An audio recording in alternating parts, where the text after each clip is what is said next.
grand départ. On se prépare à quitter chez Salesh et Uruashi pour la deuxième fois. On est toujours en l'attente de ce colis DHL, il faudra qu'on vous en parle vraiment plus longuement. Mais pour le moment, on s'est dit on va reprendre la route, on va avancer, on va retourner à Ahmedabad où Shailesh nous a de nouveau arrangé un spot chez son cousin pour une ou deux nuits. Voilà. Et bien sûr, avant de partir, on fait les niveaux d'huile, on fait tout. Et puis on nettoie un peu le camping-car, c'est plus sympa. On va rouler quand même 4 heures là normalement pour rejoindre Ahmedabad. Donc on s'assure que tout est bien, tout fermé. C'est toute une routine. Hein. Il faut être consciencieux parce que si on oublie quelque chose, ça peut faire mal. Je pense que tous les camping-caristes ils le savent, mais ceux qui ne connaissent pas, en fait, c'est vraiment une checklist à faire. En plus de tout ranger et nettoyer pour que ce soit agréable. Allez, on va continuer, se préparer. Et puis dire au revoir à nos hôtes qu'on aura côtoyés pendant 9 jours cette fois-ci. Donc voilà, ça fait toujours drôle de quitter les gens, qu'on reste aussi longtemps. Alors 9 jours, vous allez me dire, c'est pas spécialement longtemps. À notre échelle de voyageurs, moi je trouve ça très long. Dans le sens où on va sur des endroits, on reste un jour, 2 jours. Puis voilà, mais qu'on reste 9 jours au même endroit, ça fait très très long, on s'imprègne en fait. On s'imprègne très très fort de l'endroit. Du coup c'est plus difficile de quitter. Et en plus ici, comme c'est la deuxième fois qu'on vient, je sens que les adieux vont être un peu durs. Voilà. On est sentimental ou on ne l'est pas, et je le suis. On l'est tous les deux, les enfants aussi, donc on l'est tous les 5. Bonjour, nous c'est les Waffles. Nous avons décidé de parcourir le monde en famille. Après avoir découvert l'Europe pendant 1 an, nous t'emmenons sur les routes d'Asie avec Jeff, notre camping-car américain.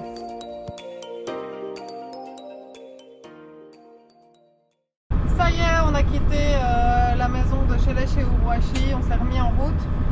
La direction Ahmedabad, où on est attendu à la ferme de Mehul, l'ami de Shailesh.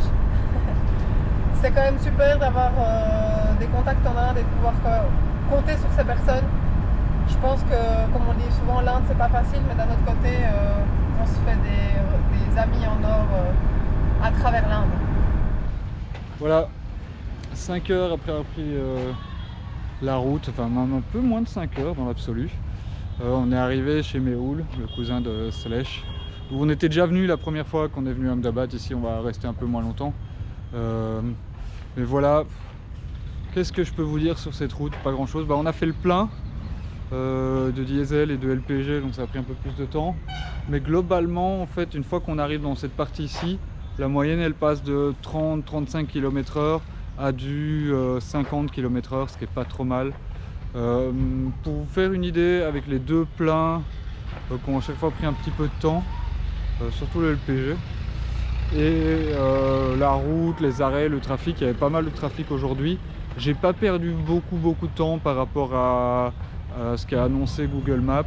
C'est vraiment que je roule je fais des pointes à 60 en général, j'essaie de rouler, mais c'est pas évident avec le trafic. Mais voilà, c'est comme ça en Inde, on ne sait pas faire des longues distances vite. Celui qui se dit je vais faire 100 km, ça va me prendre 1h, 1h10, il oublie. Avec le trafic, les contrôles, les péages, les vaches sur la route. Aujourd'hui, j'ai quand même fait 2 freinages d'urgence pour éviter les vaches. Donc une où c'est vraiment pas passé loin. En fait, il y a une Jeep qui est arrivée et qui l'a vraiment frôlé. Et donc elle s'est mise juste devant Jeff et là, il a fallu piler. Pas de steak haché, voilà, c'est comme ça. Donc voilà, tout ça pour vous dire, on en parlera je pense très longuement dans une autre vidéo. La route en Inde, c'est quand même quelque chose de très particulier. Alors après un arrêt à Ahmedabad de 2 nuits, on a fait le plein de courses supermarché comme on dit. Et puis là on va se remettre en route. Notre idée c'est d'essayer d'atteindre Goa pour Noël. On est mi-décembre et donc on espère l'atteindre. Alors on va rouler au max, mais sans prendre de risques non plus et en s'arrêtant à temps pour trouver un spot. Je pense que c'est l'objectif. Je fais une pointe à 80, j'espère que Jeff va tenir parce qu'il a tellement plus l'habitude que je suis inquiet pour lui là. 80 en Inde, c'est un truc de fou.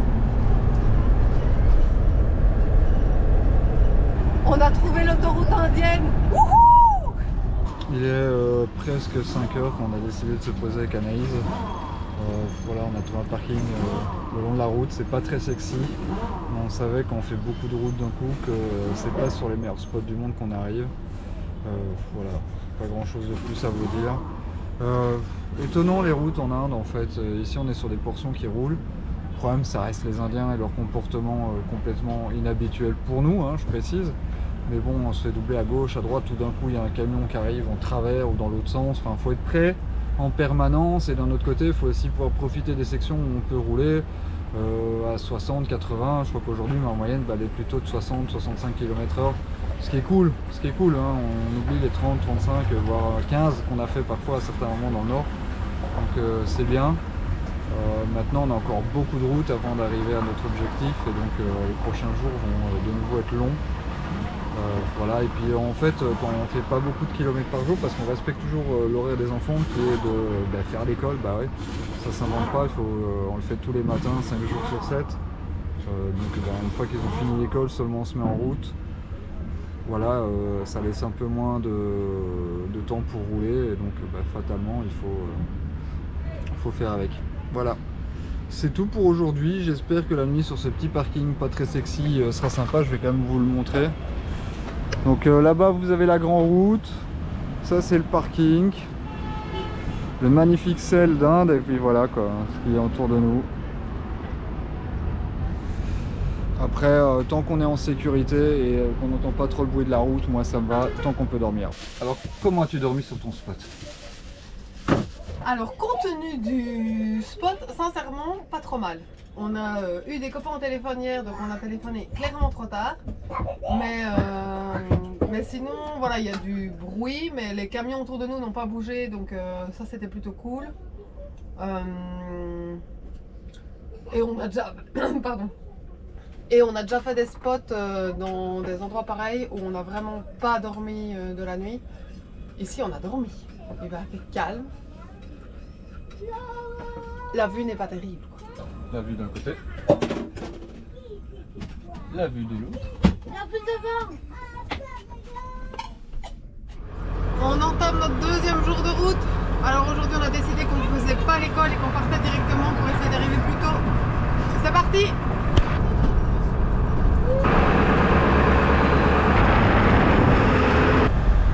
En Inde, il y a quand même des panneaux tête de mort.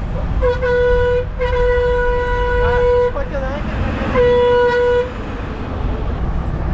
C'est les bus qui aiment bien se passer. Donc en fait, quand nous on a un panneau danger, eux ils ont un panneau tête de mort.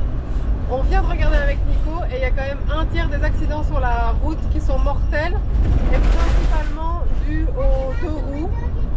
C'est quand même impressionnant. Je disais à Nico, je suis étonnée qu'on n'en voit pas plus, qu'on n'en ait pas vu plus et qu'on n'en voit pas plus. D'un autre côté, je suis contente aussi de ne pas en voir plus. Mais c'est quand même impressionnant en fait comme chiffre.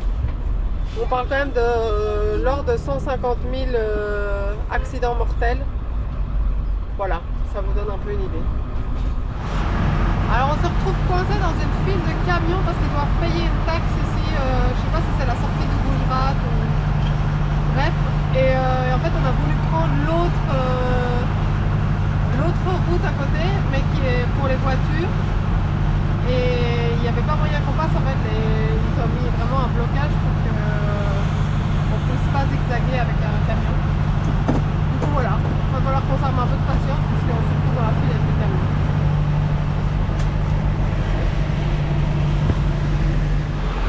Alors logiquement, nous on ne doit pas payer. On va voir comment ça se passe.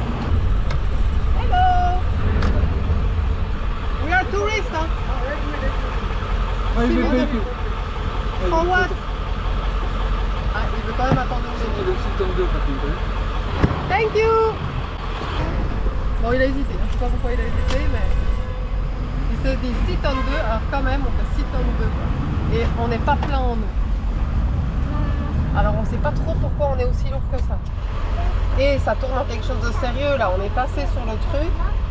Et en fait juste après il y a la police, enfin je sais pas, ou un ordre militaire.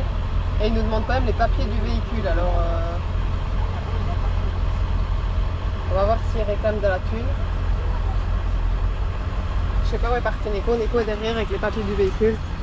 Alors je crois que ça va. Alors, check de routine. c'est bon? Ouais, c'est bon.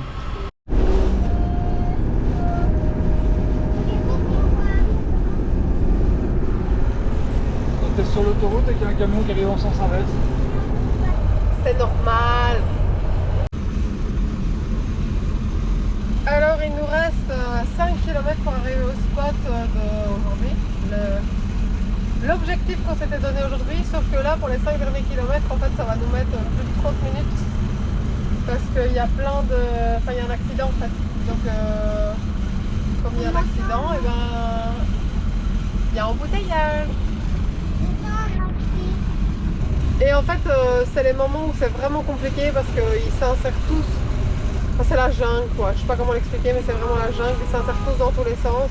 On est sur un 2 bandes qui est devenu un 3 bandes. Et vous voyez la largeur de Jeff, bah c'est pas évident.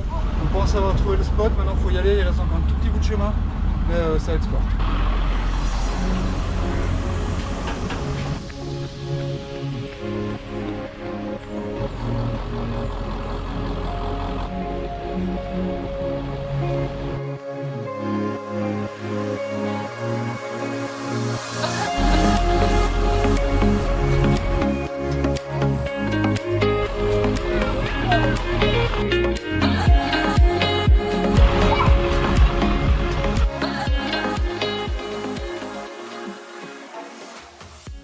Voilà, on a trouvé un spot nature incroyable et en plus de ça dans les contours de Mumbai. Donc quand j'ai fait voler le drone, les images que vous voyez, vous avez vu juste avant, et ben on voit Mumbai au loin, c'est impressionnant non? Un des spots les plus sympas qu'on a fait en Inde depuis qu'on est arrivé en Inde il y a 5 mois. C'est pas peu de le dire, donc voilà. Dans notre course pour rejoindre Goa, on a fait arrêt ici sur ce spot, franchement sympa, vous avez les images de l'arrivée. Et ici sur ce spot, on a rencontré Rufus et Raph, donc c'est un Anglais qui voyage avec son fils de 12 ans.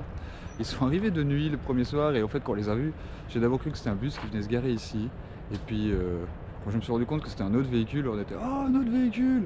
Honnêtement, un autre véhicule aménagé, on n'a plus non organisé, enfin je veux dire qu'on n'a pas prévu, on n'a plus vu ça depuis Islamabad. Donc ça remonte déjà il y a quand même pas mal de temps. Et en plus quand on a vu qu'il y avait un enfant avec, les enfants sont devenus fous. Donc comme un accord, on a décidé qu'on allait rester tous une journée en plus pour profiter parce que l'endroit est pas dégueu, les enfants ont pu pêcher toute la journée. Puis nous on a pu se reposer et commencer qu'on a encore 2 grosses journées de route, voire 3. Bah voilà, ça faisait du bien et puis ça faisait super, ça va vraiment chouette de rencontrer d'autres voyageurs, de pouvoir échanger avec eux sur notre vie parce que l'Inde, bah voilà, c'est la première fois qu'on croise d'autres voyageurs en Inde. Maintenant on sait que là où on va, on a plus de chances d'en croiser. Mais malgré tout, c'était juste le plaisir d'échanger avec Rufus, qui voyage aussi avec un vieux taco comme nous.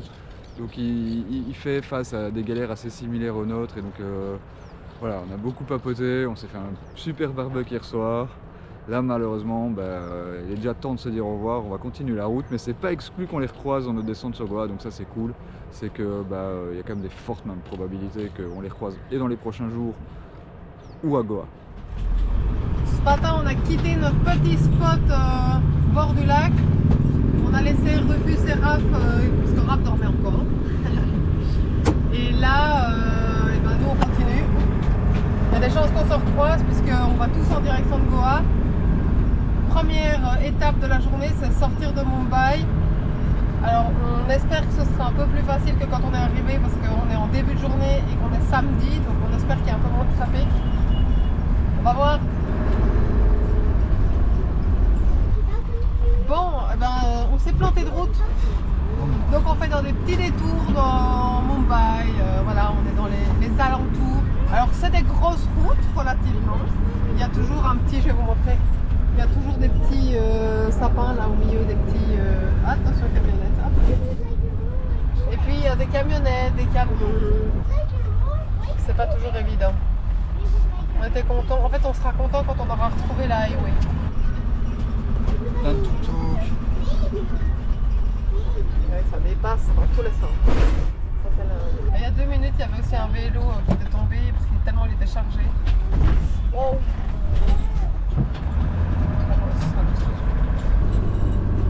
On est enfin sorti de la périphérie même de Mumbai. On a roulé un peu sur l'autoroute, mais avec Anaïs on a décidé de prendre la route côtière, qui au final va prendre plus ou moins le même temps, c'est en fonction du trafic que la route extérieure. Mais toute cette première partie elle n'est pas encore faite, donc on va faire une petite route ici dans la jungle, c'est assez sympa. Voilà, ça change et en fait ça fait drôle de passer de l'ultra-urbanisation de Mumbai à tout d'un coup la jungle et le retour à l'Inde sauvage. Ce qui est un peu embêtant par ce bout de route-ci, c'est qu'on passe par des villages, donc on est ralenti à ce moment-là. Mais sinon, ça roule. Attends le bus, attends le bus. Attends, bordel. Ah, ici les diversions, c'est les déviations. On appelle ça diversion, voilà. Et les bus, ils attendent pas. On est donc sur la National Highway 66. Qui est, d'après l'article que j'ai lu, au mois de mars 2023 à 90% fini. Et en fait, on se réjouissait de retrouver une highway, mais là, ici, elle n'est pas finie, pas encore en tout cas. Donc on aurait peut-être dû rester sur le plan de la NH48, mais alors pour vous expliquer la différence entre les deux routes, c'est que celle-ci, elle est plus proche de la plage. Donc la route pour arriver à la plage après est plus courte.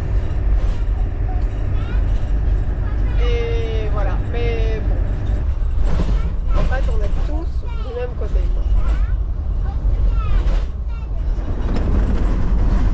C'est pas encore parfait, mais nous voilà sur une zone chacun de son côté, quoi.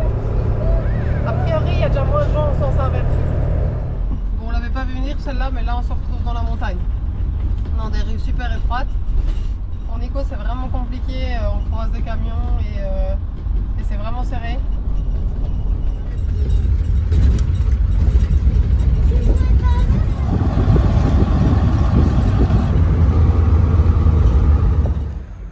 Voilà, on est au bord de l'autoroute et en fait on a du mal à trouver un endroit pour se parquer.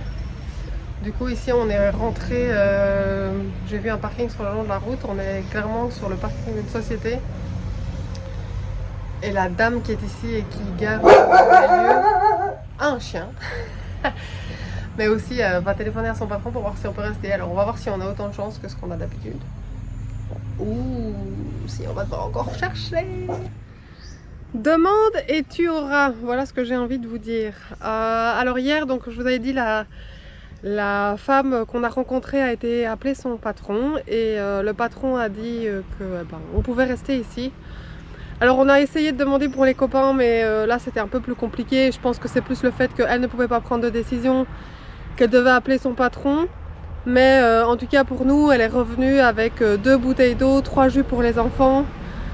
Et ils nous ont autorisé à nous parquer ici. On a passé une nuit assez calme. On n'est pas très loin de la route, mais finalement ça ne nous a pas du tout empêché de dormir. Et là ce matin, on a encore pris notre courage à deux mains pour demander de l'eau parce qu'on était vraiment à sec. Et on est rempli, donc on est de nouveau full et parti pour en tout cas 5-6 jours. Je pourrais peut-être même faire une machine, ce qui ne fera pas de tort. Du coup voilà, franchement trop chouette. Et j'ai envie de dire, il ne faut pas hésiter à demander parce que finalement c'est rare les gens qui nous disent non. Parfois ils hésitent ou ils n'osent pas parce qu'ils n'ont pas l'autorité sur l'endroit. Mais quand simplement j'ai expliqué ce qu'on était, qu'on avait besoin de rien que d'une place de parking, ça n'a pas été un souci. Donc voilà, alors aujourd'hui on repart, on a encore un peu moins de 300 km à faire pour arriver à Arambol, ce qui est notre premier objectif. On espère que les routes seraient meilleures que hier, ça serait bien pour le chauffeur, je crois qu'il sera content. C'est comme ça, c'est l'Inde, hein. On s'habitue. La grosse différence par rapport à avant, c'est que je m'énerve beaucoup moins longtemps. Je m'énerve toujours autant, mais je m'énerve beaucoup moins longtemps. C'est-à-dire que je râle sur le gars 4 secondes et puis je suis obligé de passer au suivant en fait. Alors qu'avant, ça pouvait me rester dans la tête pendant 2 minutes et on est nerveux. Et ici, en fait, voilà. Je râle toujours. Hein. Et ouais, il est quand même nerveux. Il est quand même nerveux. Moi, je vous le dis, il est quand même nerveux. Ouais, j'avais envie de vous dire, demande et tu auras. Et alors, généralement, en Inde, ce qu'ils demandent, c'est juste de faire une photo ou de pouvoir visiter l'intérieur. Donc voilà, il faut être aussi un peu ouvert à accueillir les gens et leur faire un peu plaisir. Mais c'est quand même pas cher payé pour avoir une nuit au calme.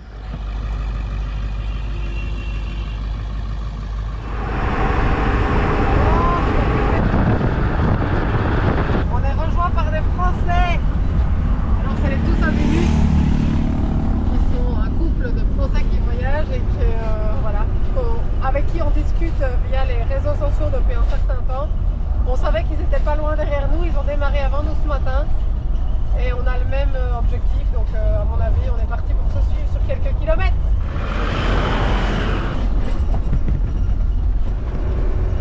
Après 3 heures de route, petit bilan, on est à mi-chemin.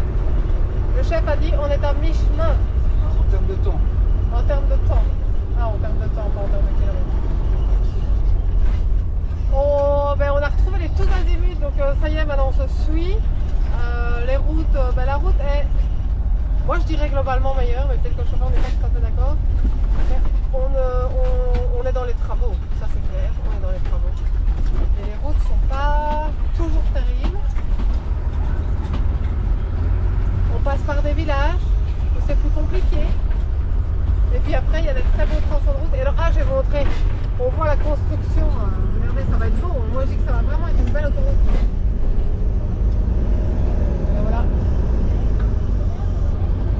L'autoroute en devenir se construit. Et les enfants, bah, ils sont dans leur journée de jeu, alors on les entend pas. Ah bon. Ça geek.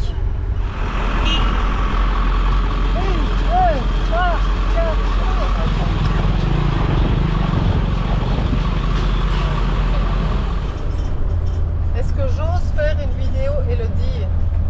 On a trouvé une belle route. 200 mètres de l'autre.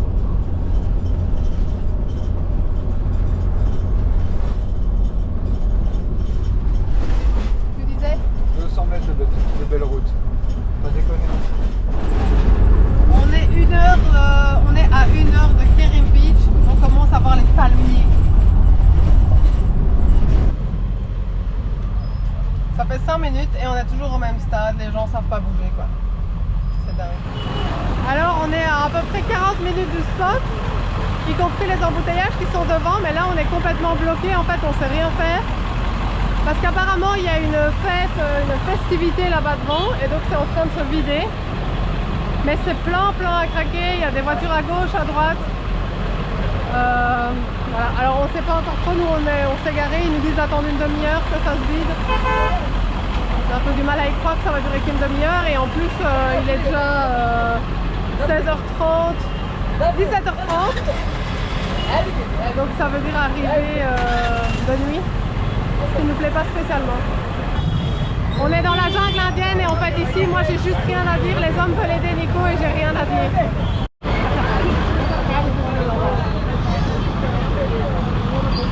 Je vais aller voir nos amis français.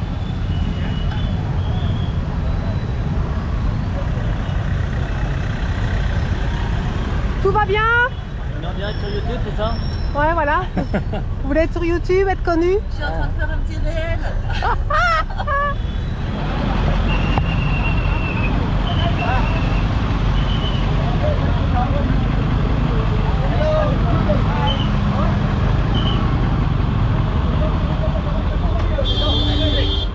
Alors c'est le défilé indien. En tout cas, c'est ce qu'on dirait parce que ils ont tous des poulets, des ballons à la main.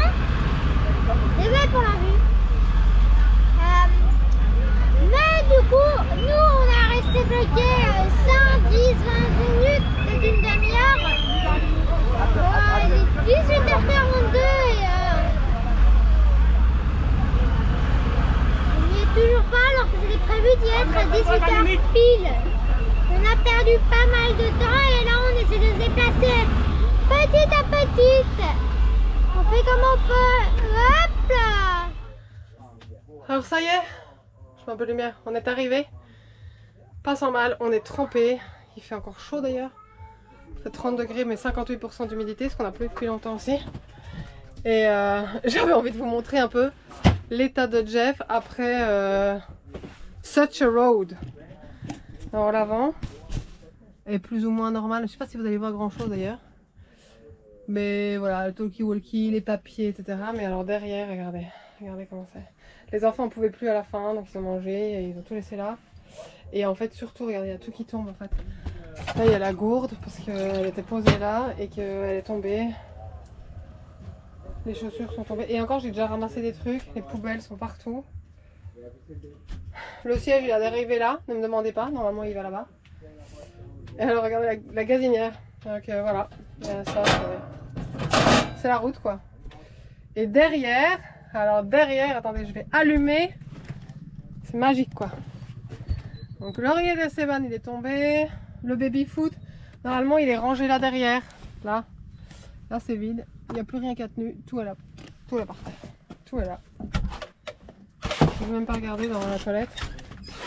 Ouais, j'ai déjà remis la planche, mais la planche ne tenait pas. Et alors, ouais. Là, en fait, on n'a même plus remis la grille parce qu'elle est déjà tombée l'autre jour. Donc, je ne l'ai même pas remis parce que je savais qu'on allait rouler aujourd'hui. Je crois que je vais aérer. Hein. Il est temps que ça aère ici. Il est temps que ça aère. Il était temps qu'on arrive. Maintenant, ça va être bière avec les copains. Et peut-être pizza, apparemment, il y a des pizzas.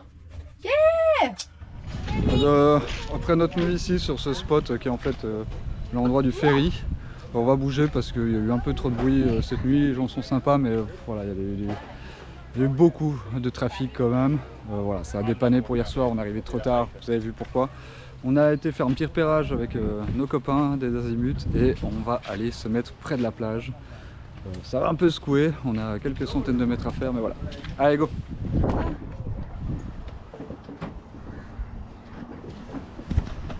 Installé sur notre nouveau spot, voilà. Je pense que ça fait longtemps qu'on le rêvait de ce spot là, très longtemps. Le dernier spot de plage qu'on a fait, c'était à Batumi en Géorgie et il faisait dégueu. Celui avant, c'était en Turquie, on avait vu les dauphins, c'était super sympa, mais il était pas beau, les enfants ne pouvaient pas plus se baigner. Donc globalement, la dernière fois qu'on a eu une plage ou un peu sympa, ça doit être ma week-end. Voilà. Donc ici, on y est. Je vais vous montrer où on se trouve.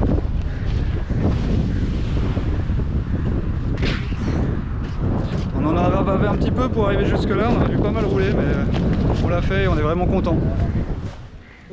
Santiago a eu une méduse. Maman s'est fait piquer à l'orteil. Titou, il en a plus que 7. Maman, elle en a une.